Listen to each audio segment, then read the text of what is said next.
Irreverente. Charlas de la noche con Plácido Garza y Francisco Dubrán Rosillo.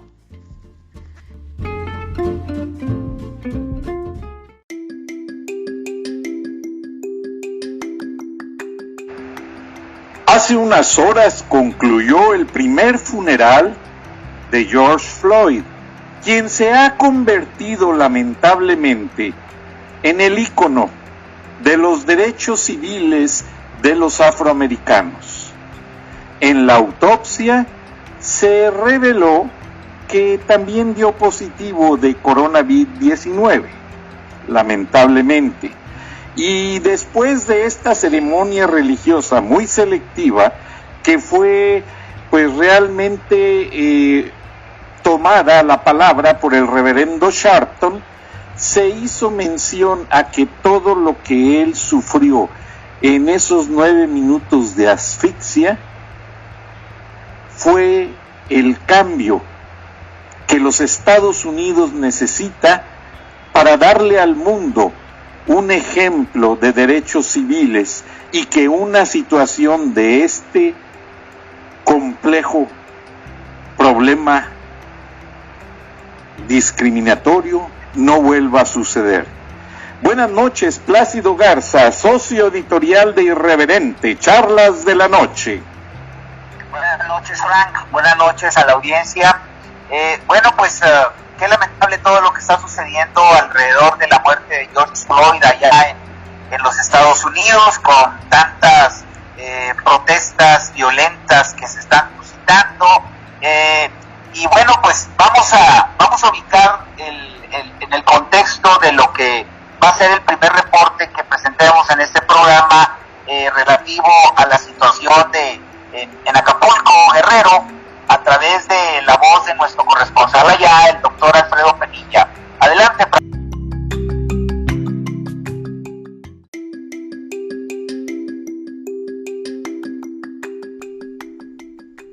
Buenas noches, Frank. Buenas noches, Plácido, y un saludo muy especial a la audiencia que nos acompaña esta noche. Las autoridades del sector salud en México han dado a conocer que en nuestro país hemos superado la cifra de 100,000 contagios de COVID-19 y casi 12,000 fallecidos por este virus. Es por ello que, estando en el pico de la pandemia y tomando en cuenta estos terribles datos duros, resulta increíble que aún existan personas que piensan que esta pandemia es una gran mentira, que es un mito creado para asustar a la gente.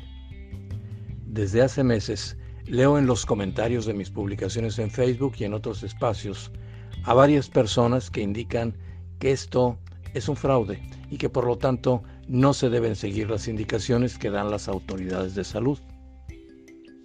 La pandemia trajo de nuevo a la luz pública cientos de teorías llamadas de la conspiración, que por cierto han existido desde siempre, que atribuyen esta contingencia, esta crisis de salud, a múltiples factores que no se pueden desde luego comprobar en relación al origen, las causas y los efectos del virus, a macabros intereses industriales, comerciales, políticos y en algunos casos sobrenaturales.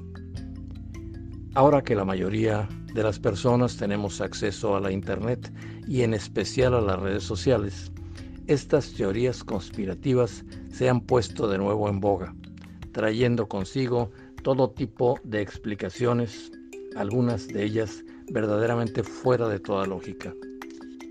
Yo me permito invitar a la audiencia a que reflexionemos seriamente acerca de esta situación tan delicada que nos ha tocado vivir y que acatemos las indicaciones del sector salud, tanto público como privado, y no nos dejemos guiar por estas teorías trasnochadas que incitan a la desobediencia y a la rebeldía, lo cual trae consigo sin duda el aumento incontrolable de contagios y en miles de ocasiones la muerte. Plácido, Frank y amigos que nos honran con su atención, les abrazo con mucho afecto. Buenas noches desde el puerto de Acapulco, México. Les saluda su amigo Alfredo Javier Penilla. Hasta la próxima.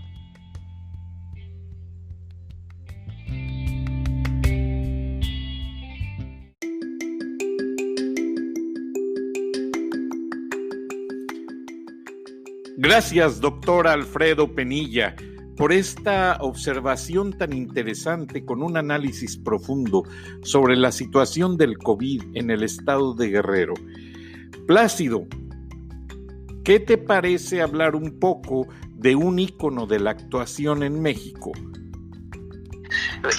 Yo creo que es muy oportuno, no podemos dejar pasar el hecho de que en estos días murió Héctor Suárez, un comediante que cobró mucha fama en México y en otros países, y que adicionalmente era uno de los críticos más severos al régimen de López Obrador, y no solamente de López Obrador. O sea, en realidad Héctor Suárez se caracterizó durante toda su carrera por ser un activista social que desde la plataforma de su gran popularidad se convertía en el portavoz de millones de mexicanos respecto a la corrupción y a muchos otros de los problemas que azotan a México con los políticos de quinta que tenemos. Entonces, yo creo que a manera de testimonio podríamos compartir con la audiencia una de las últimas entrevistas que concedió en la Ciudad de México. Él ya padecía de la enfermedad que le estaba minando inclusive su capacidad de voz, pero se alcanza a percibir muy bien el sentir que él manifestó durante toda su vida hacia la responsabilidad fallida de los gobernantes que tenemos, pero no solamente eso, sino también a la falta de acción por parte de los ciudadanos que nos quejamos, pero que no hacemos gran cosa. Entonces, adelante con el audio, mi querido Frank. Hay algo muy interesante que mencionaba en el sentido de la falta de reclamo, de la apatía. No reclamamos nada, un carajo de nada. No reclamamos. ¿Cuántas cajas hay en un supermercado? 20, 25. ¿Cuántas trabajan diario? 4, 2, 3. Y las colas son enormes. Y todos los pendejan. Sí. Reclama, cabrón, habla. Llama al gerente y dile por qué. Y esas 20 cajas, qué chingados, ¿para qué las pusieron? Luego aparecen 8 huevonas a sentarse ahí. Claro. En el banco igual. Porque nadie decimos nada. No reclamamos nada. No nos metan un gol malo, no te comen.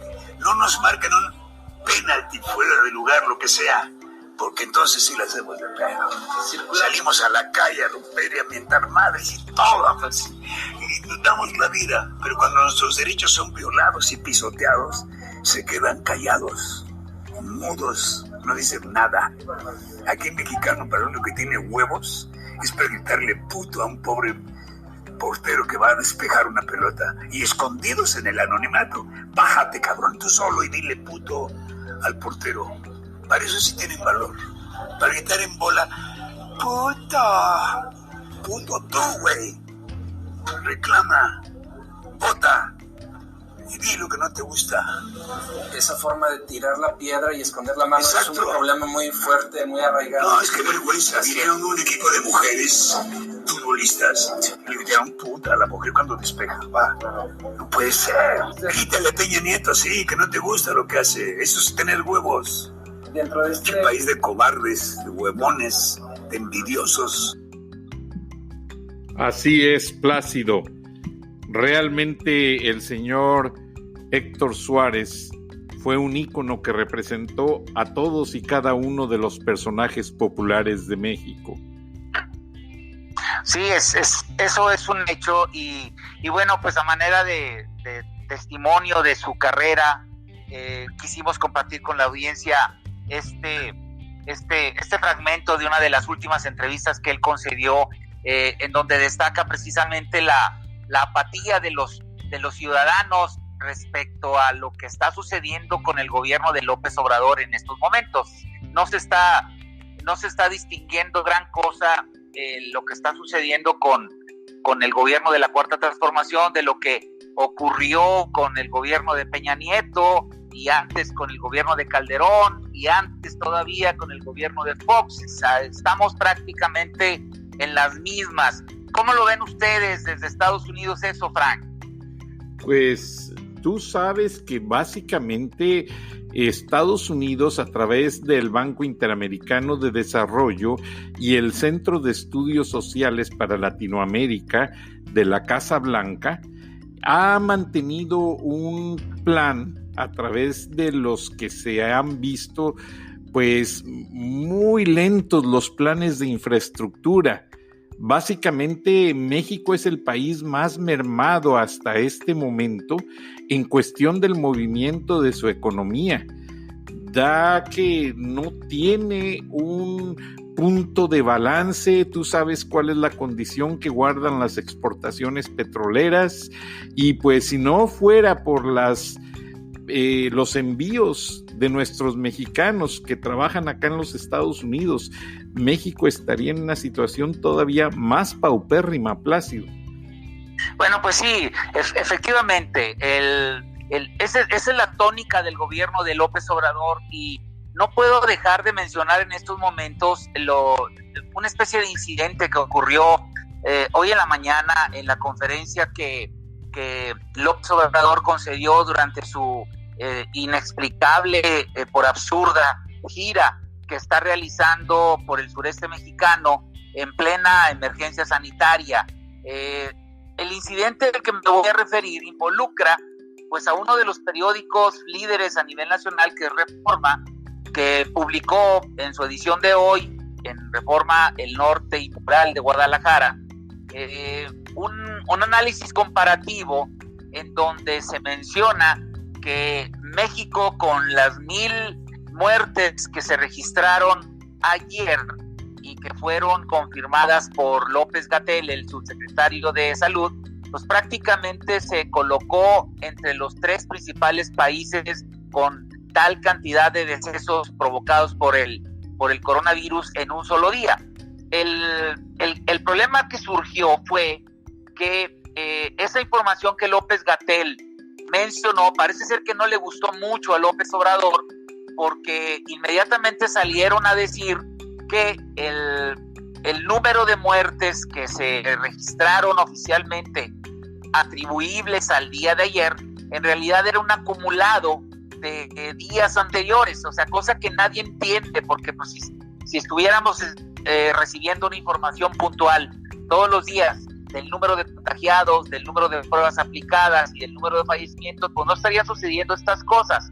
El tema es que el periódico Reforma y sus periódicos hermanos, El Norte en Monterrey y Mural en Guadalajara, publicaron en primera plana esa noticia en donde México se pone a la vanguardia en negativo, por supuesto, en número de fallecimientos. Ya son más de los números que ellos se habían estimado en un principio.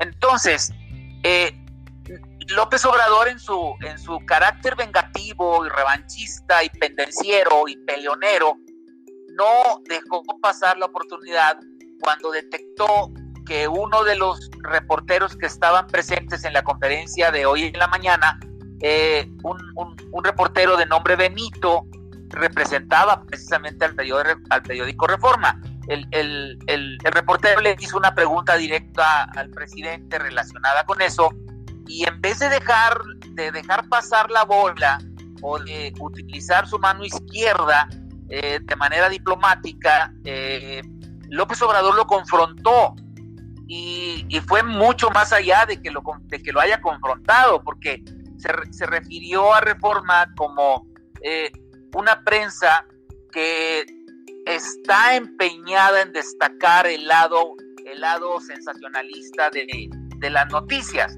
O sea, esa es una apreciación que López Obrador tiene desde que llegó a la presidencia, y que desgraciadamente aprovecha cualquier momento para enfrentarse a la prensa. O sea, esto es algo que pues no le conviene, porque de alguna manera está dándonos a entender que siempre va a prevalecer la versión que él trae por encima de las versiones, por más documentadas que están, de los medios de comunicación. Entonces, López Obrador dijo que todos estamos viendo que faltan ajustes a la estrategia sanitaria, por supuesto. Se refería a eso como una manera de justificar lo que está sucediendo con el galimatías numérico que se trae López-Gatell y toda su gente. Entonces, él puso como ejemplo negativo del manejo de la información la nota que publicó Reforma y dice, para que vean ustedes la mala leche de este periódico, dice, hay esa tendencia a ver el lado negativo de las cosas, pero pues ¿cuál es el lado negativo si simplemente si se analiza de manera objetiva la información que publicó ese periódico? Pues son números prácticamente, o sea, lo único que se está haciendo es compartir con sus lectores el hecho de que con los mismos números que dio López-Gatell se está construyendo un comparativo que no nos pone precisamente en una muy buena situación a México respecto a los otros países. Él sigue hablando de que es una información tendenciosa que obedece a los intereses creados de grupos que manejan a la prensa fifí, a la prensa conservadora, como él se empeña en llamarlo. Y dice, el nivel de información de estos medios, y cita también al Universal, está a la deriva, dice, porque pues de alguna forma lo único que están haciendo es golpetear a la presidencia. Pero pues este tipo de situaciones, Frank, analizados fríamente, no le hacen ningún favor al gobierno de la Cuarta Transformación, porque sigue habiendo ese afán revanchista, ese afán pendenciero de confrontar a la prensa, de confrontar a sus críticos, y pues desgraciadamente millones de personas que siguen viendo la mañanera fueron testigos de este incidente. Frank, ¿tú cómo ves eso? Pues realmente es una sobrereacción, como dicen en inglés, overreact, que ya no tiene elementos para debatir de una manera loable. Entonces, al percatarse que le están comprobando la verdad del ocultamiento de datos y disfrazar como simples gripas algunas muertes en los certificados de defunción, pues el presidente ya se siente allanado, como ese video también que me pasaste del inicio del Tren Maya. Pues es un tren lleno de grafitis y pues realmente el presidente ahí con unas banderas, pero qué banderazo, está pasando un tren viejo sobre unas vías férreas completamente obsoletas. Yo no le encontré ni sentido a ese video, Plácido, y se va a tomar 4 días de gira para dar el inicio de banderazo a la construcción del Tren Maya. ¿Qué justificación le encuentra, Plácido? Bueno, pues yo creo que no hay más justificación que el hecho de darse baños de pueblo para tratar de rescatar el nivel que va en caída libre de su popularidad, y no hay otra intención desde mi punto de vista que esa. La animadversión que siente López Obrador hacia la prensa crítica de su gobierno lo llevó hoy a construir una frase que yo creo que se va a convertir en un arma que se va a utilizar en contra de él mismo. Él dijo que el hampa del periodismo, cuando no mancha, tizna, y dice que los ataques desesperados hacia su persona están aumentando. Él dice que es falso que México esté en tercer lugar de muertes. Dice que es falso, a pesar de que los números de la Organización Mundial de la Salud dicen otra cosa. En vez de aclarar el galimatías numérico que se aventó López-Gatell, enturbió aún más el ambiente, porque de alguna forma se está enfrentando a una prensa crítica que no le va a perdonar ninguna situación de esta naturaleza. Entonces, él destaca que el buen comportamiento de los mexicanos que se quedan en casa es lo que está logrando, según él, desde su muy particular punto de vista, que la pandemia esté siendo domada. Pero pues los números dicen otra cosa, Frank. O sea, él destaca el buen comportamiento de los mexicanos detrás de los supuestos resultados positivos que se tienen en el manejo de la pandemia. Pero pues, ¿cuál buen comportamiento nos está mostrando él cuando en plena emergencia sanitaria, en estados que están pintados de rojo precisamente por los números que registran de contagiados, él anda en la calle sin tapabocas, está saludando de mano inclusive a las personas que lo abordan en cada uno de estos eventos. Entonces, pues yo diría que el buen comportamiento al que se refiere de los mexicanos no le atañen a él, mi estimado Frank. Así es como yo lo veo. Qué lástima, Plácido. Se nos agota el tiempo. 50 segundos. Bueno, pues simplemente destacar que en este episodio quisimos rendirle tributo a Héctor Suárez. Recibimos el reporte de nuestro corresponsal en Acapulco, el doctor Alfredo Penilla, que nos habla de cómo está la situación actualmente a nivel nacional en el asunto de la pandemia, y finalmente referirle a nuestro auditorio este incidente que ocurrió hoy en la mañana en Chiapas, en donde nuevamente somos testigos del enfrentamiento directo que López Obrador trae contra la prensa que lo critica. No aguanta la crítica, es demasiado sensible, y ese es un defecto que le puede llegar a costar muy caro en las próximas elecciones del 2021. Gracias, Frank, gracias a la audiencia, y esperamos contar con la misma el día de mañana. Gracias, Plácido, que así sea. Buenas noches.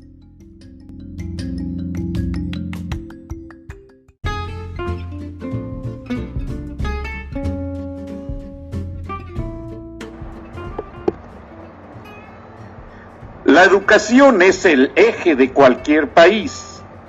Un país sin educación es un país sin progreso.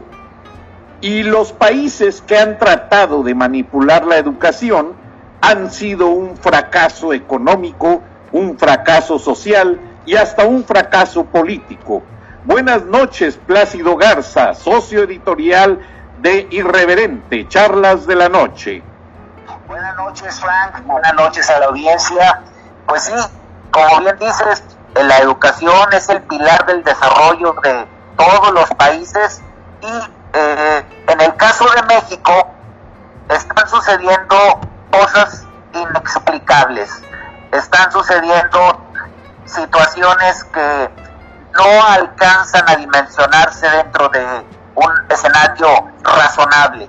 Me estoy refiriendo en forma muy concreta al hecho de que en plena pandemia, en plena emergencia sanitaria, se ha hecho público que el 5 de mayo pasado el Congreso del Estado de Puebla aprobó la nueva ley de educación. Esa nueva ley de educación le permite al gobierno de Miguel Barbosa, que llegó al poder en unas muy cuestionadas elecciones por el partido de Morena, le permiten tener el control de los colegios privados institucionales en ese estado. ¿Qué significa todo esto? Bueno, pues la nueva ley establece políticas más duras al incorporar, imagínate, todos los inmuebles de las escuelas privadas, escuelas, universidades de todo tipo, todos los inmuebles de esas instituciones van a ser incorporadas al sistema educativo estatal, además de que podrían ser sancionados con 440,000 pesos ante lo que ellos llaman actos arbitrarios, para que nuestra audiencia sepa a qué se refiere ese increíble documento hecho ley. Actos arbitrarios son aquellos en los que cualquier institución afectada pudiera inconformarse contra esta nueva disposición, o sea, los van a multar. Entonces, el gobernador de Puebla se hizo, ahora sí, de manera oficial, del control de todos los colegios privados y de todas las universidades que existen en el estado de Puebla.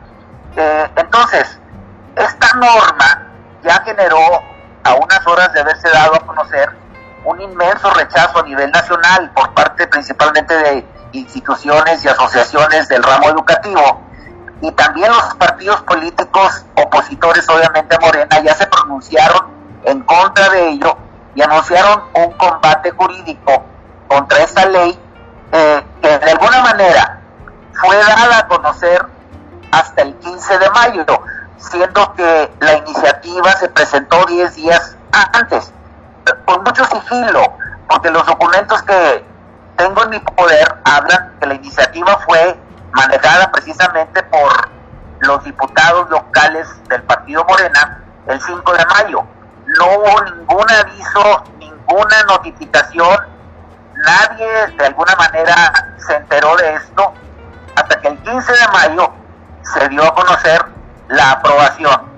Y es apenas ahora que está causando revuelo porque ya está en boca de todo el mundo. Entonces, yo recogí algunas opiniones muy específicas relacionadas a esto, y una de ellas es la del rector de la Universidad de Anáhuac, que se llama José Mata Temonson, quien dijo que el consorcio universitario y la Federación de Instituciones Mexicanas Particulares de Educación Superior están analizando las acciones a seguir luego de que sus propuestas no fueron escuchadas. O sea, las propuestas de este organismo educativo se refieren al hecho de que estaban en contra de cualquier intento por parte del gobierno estatal de Puebla de hacerse del control de las instituciones privadas. También tengo las declaraciones de Luis Ernesto Derbez Bautista, que es el rector de la Universidad de las Américas, la famosa Universidad de las Américas de Puebla, en donde él abiertamente dice que esta ley es un ataque al sistema privado de educación y que tiene un espíritu intervencionista. Los partidos de oposición, el PRI y el PAN, en el estado de Puebla, también advirtieron que es una violación al derecho privado de educación que nos asiste a los mexicanos. El asunto ya se hizo nacional, Frank, y todo esto está sucediendo en plena emergencia sanitaria. Para darle contexto a lo que el gobierno de la Cuarta Transformación pretende con este tipo de situaciones, vale la pena mencionar que antes, por instancias del mismo presidente López Obrador, fue presentada en el Congreso de la Unión una iniciativa de ley para controlar 600 mil millones de pesos del Fondo para Emergencias. Esa propuesta, que fue firmada con puño y letra de López Obrador, fue llevado al Pleno del Congreso de la Unión para discutir, y sucedió que para efectos de analizar tendría que haberse realizado un periodo extraordinario de sesiones. Obviamente los partidos de oposición se negaron a ello y no se pudo concretar ese análisis que a todas luces estaba diseñado para que la aplanadora morenista y sus partidos satélites aprobaran esa iniciativa de López Obrador. O sea, lo primero que ocurrió, para darle contexto a esto que acaba de ocurrir en Puebla, fue esa iniciativa en donde, no contentos con el inconmensurable poder que están teniendo la gente del gobierno federal, pretendían o pretenden todavía manejar a su completa discreción, a su completo arbitrio, un fondo tan importante como es el de 600 mil millones de pesos para efectos de emergencia sanitaria. Ahí entraron al quite diputados como Tatiana Cloutier, que mencionó que todavía no se podía decir que dicha iniciativa iba a ser convertida en ley, que porque la tenían que adecuar, y una retórica que ni ella misma yo estoy seguro que ni ella misma entendió, pero el que sí nos explicó con lujo de detalles lo que va a pasar fue el coordinador de la bancada morenista, Ray Delgado, que nos dijo que iban a hacerle algunas adecuaciones para evitar cualquier riesgo de manipulación por parte del gobierno federal respecto al dinero que se utiliza para las emergencias sanitarias. Entonces, existe la amenaza de que esa iniciativa va a ser turnada a comisiones y luego va a ser sujeta al Pleno con la intención de que se convierta en ley el manejo discrecional de un fondo tan importante como es el de las emergencias nacionales por cuestiones de salud. Ese es el primer antecedente para darle contexto. Y luego vino la alucinada propuesta de Alfonso Ramírez Cuellar, que es el presidente de Morena, en donde pretendía fiscalizar a través del SAT los bienes y el patrimonio de los mexicanos mediante visitas a las casas de todos nosotros con el propósito de averiguar el origen de los bienes y de las posesiones que existen en los domicilios particulares.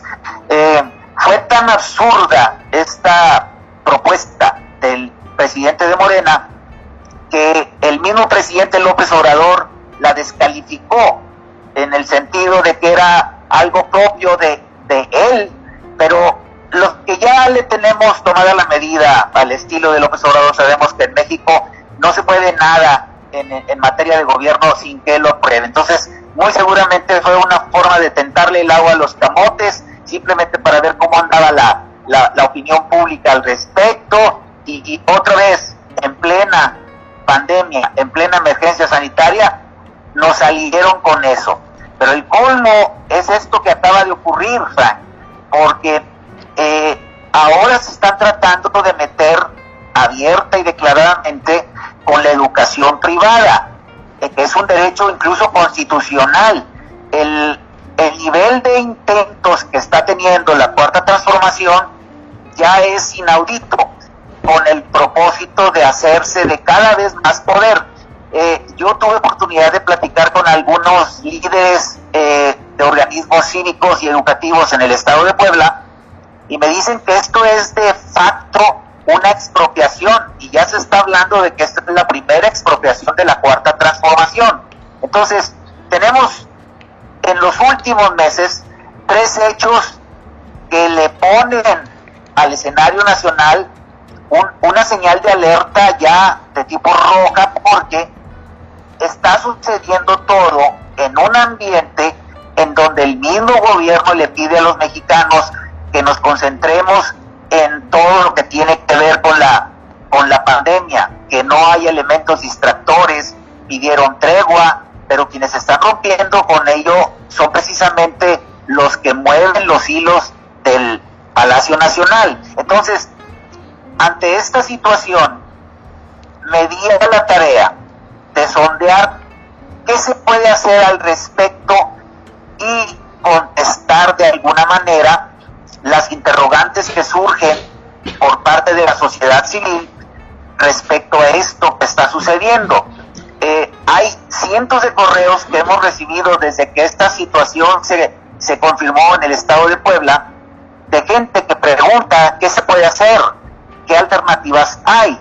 Y entonces, analizando el hecho de una manera muy objetiva, pues una de las alternativas que existen es levantar la mano, como lo hemos dicho muchas veces, y ya salir del anonimato todos aquellos que critican, que elaboran memes, que no pasan de las pláticas cibernéticas, y como que ya llegó el momento de elevar la mano, sacar la cara y romper ese anonimato en el que están metidos muchos en sus casas con el pretexto de la pandemia y refugiados en sus respectivas zonas de confort.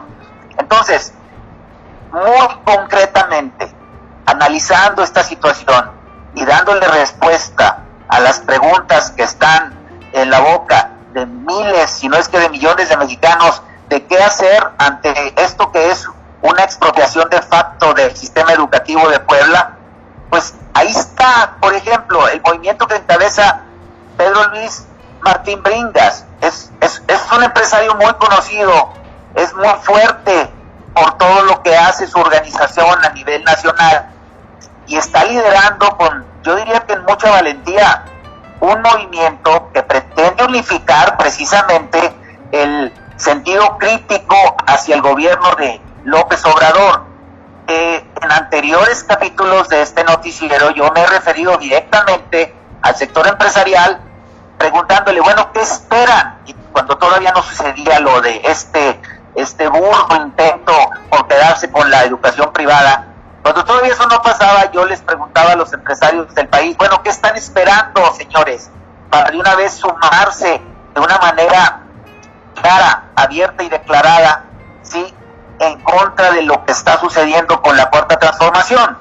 Ahora que está pasando esto, pues vuelvo a preguntarles con más énfasis todavía, señores empresarios, ya es hora de que la iniciativa privada se convierta en pública. Ya llegó el momento de levantar la mano, y si buscan un conducto legitimado de cómo expresar esa inconformidad con acciones muy concretas, yo les diría, ahí está Pedro Luis Martín Bringas, está listo para darle cauce precisamente a esa inquietud. El nivel de organización que tiene su movimiento es tal que está abarcando ya a prácticamente todo el territorio nacional. Yo creo que ya llegó el momento de vencer la ingenuidad de muchos empresarios que siguen pensando que esto se resuelve pasándole el brazo por encima a López Obrador y llevárselo como un amigo para decirle, no, mira, hombre, no es por ahí, es por acá. Yo creo que el nivel de agresividad que está teniendo la Cuarta Transformación, insisto, en plena pandemia, ya no da para otro recurso, que es la manifestación legal, respetando la Constitución, por todos los medios lícitos, y volverse ahora sí un contrapeso contra lo que López Obrador pretende, o sea, un acopio del poder que no se veía en México, yo creo que en su historia moderna. Entonces, quiero resumir todo esto para dar paso al siguiente espacio de una manera muy concreta. Para todos aquellos que están preguntando qué hacer ante un hecho como el que se está consumando en Puebla, yo les diría, está el conducto que Pedro Luis ha abierto. A mí me consta que tienen abiertos todos los canales de comunicación para que la gente se adhiera y que se le dé forma a un movimiento organizado que cuando el momento llegue, cuando la pandemia pase, va a ser bien difícil de que la gente se convenza de quedarse en su casa. Más bien, yo creo que la arenga va a ser, quédate en la calle, porque va a ser la única forma a través de la cual el gobierno de López Obrador va a sentir el peso del repudio de una sociedad que yo creo que ya está cansada de tantas situaciones que están ocurriendo, sí, en donde nadie parece ser que está dispuesto a parar el alto, excepto Pedro Luis y su gente. Hay un equipo grande, hay un equipo que crece, hay inteligencia y hay mucha voluntad y sentido patrio en todo esto, mi querido Frank. No, y en inglés hay una frase, un proverbio, Plácido, que dice, I keep my enemies close. Yo mantengo a mis enemigos cerca. Hace unos días, en uno de nuestros episodios, tú mencionaste que el empresario Carlos Slim se acerca mucho al presidente López Obrador. El presidente López Obrador ya de alguna manera está tratando de neutralizar la crítica periodística. Se dice que cuando habló con Zuckerberg, el presidente y propietario de Facebook, fuera de cámara, le pidió la propuesta de hacer una red de Facebook específica para México, que no tuviera salida internacional, y Zuckerberg se negó, porque ya en China están teniendo problemas con esa situación. Y dentro de los planes del equipo militar, el segundo paso que tiene en mente López Obrador, y que no lo dice, es manipular y adjudicarse las redes análogas y celulares de telefonía. O sea, en un momento a otro, no te extrañe ver soldados y miembros de la Guardia Nacional parados en todas las antenas de transmisión celular y en todas las cajas de control de la telefonía análoga, Plácido. Gracias, Plácido, pues es algo realmente que nos enorgullece y es algo en exclusiva para este programa que gracias a ti, Plácido, hemos logrado conseguir que la señora Beatriz Pajés colabore con este programa, en el cual millones de mexicanos, millones de latinos en general y hasta anglosajones escucharán su punto de vista. Vamos a escucharla. Plácido, Frank, los saludo con gusto desde la Ciudad de México. Buenas noches. Buenas noches también a quienes nos escuchan en Estados Unidos y otros países. Es un gusto formar parte de Irreverente Charlas de la Noche. Este es un reporte en exclusiva para esta importante plataforma de información. El COVID-19 va a pasar a la historia, no solo como una de las epidemias más letales, sino como un virus que ha dejado ver a muchos jefes de Estado tal cual son. Un periodista español subió recientemente un video a las redes sociales para decir que los países donde la pandemia fue controlada con más eficacia son aquellos donde gobierna una mujer. ¿Qué hicieron estas mujeres? En Alemania, por ejemplo, Angela Merkel formó un gobierno paralelo integrado exclusivamente por médicos y expertos para tomar decisiones basadas no en la conveniencia política, no en la ideología, no en la ocurrencia, sino en la técnica. En México, en cambio, las cosas son distintas. Aquí hay un presidente, Andrés Manuel López Obrador, más preocupado por cuidar su popularidad que por evitar que muera la gente. El uso y manejo que el mandatario mexicano ha dado a la epidemia lo llevaría en un país democrático a un juicio político y a su destitución por poner en riesgo la seguridad nacional de su país e incluso la de naciones vecinas. ¿Qué ha hecho? Lo más grave de todo, ocultar cifras. Hasta hoy nadie sabe cuántos contagiados hay y cuál es el número de fallecimientos por el COVID-19. Pero algo sí sabemos, y eso gracias a las estadísticas internacionales, que aquí, en México, hay más muertos que en muchas otras naciones. Un simple dato lo demuestra.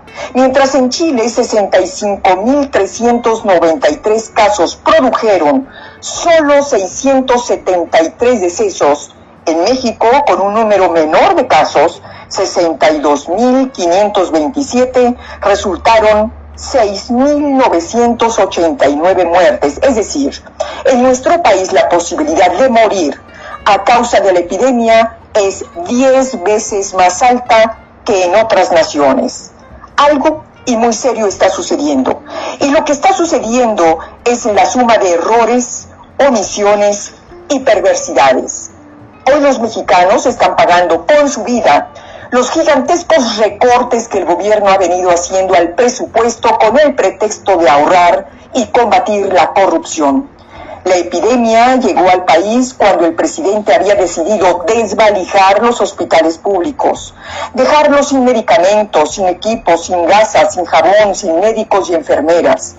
Ese dinero que debía haber servido para fortalecer el sistema de salud público, para atender a los más pobres y para hacer millones de pruebas de detección del COVID-19 y así evitar que la epidemia se expandiera como se ha expandido y seguirá expandiéndose, fue a parar a las arcas del proyecto electoral del presidente obsesionado con ganar las elecciones el próximo año. ¿Esta es una denuncia? Sí, es una denuncia en contra de un gobernante que ha dejado a los mexicanos en manos de la muerte, más preocupado por salvar su vida política, su leyenda, su proyecto dictatorial, que la vida de ese pueblo que hipócritamente dice amar y representar. Hasta aquí mi reflexión, Plácido, Frank. Soy Beatriz Pajés. Hasta la próxima. Yo destaco la participación de Beatriz. Ella es la directora de la legendaria revista Siempre, que este año cumple 66 años, está cumpliendo 66 años de ser un faro de periodismo independiente en México, y ella está hablando precisamente del enfoque perverso del gobierno de la Cuarta Transformación, y está hablando también muy claramente de que las acciones erráticas del gobierno de López Obrador están provocando la muerte de muchos mexicanos, Frank. Así es, Plácido, y lamentablemente se nos ha agotado el tiempo, pero te agradecemos a nombre de la audiencia, una audiencia que se comunicó conmigo hace unos días y me dijeron: somos mexicanos que aparentemente no podemos hacer nada por vivir en otro país en una condición de indocumentados. Pero nosotros sostenemos a nuestras familias en México y les vamos a decir muy claramente por quién votar. Así es que tenemos una voz, Plácido, y tenemos una objetividad que cumplir. Y todo eso se debe en gran parte gracias a ti y gracias a la señora Pagés y gracias a todos nuestros corresponsales y colaboradores. Buenas noches. Buenas noches, Frank. Buenas noches a la audiencia.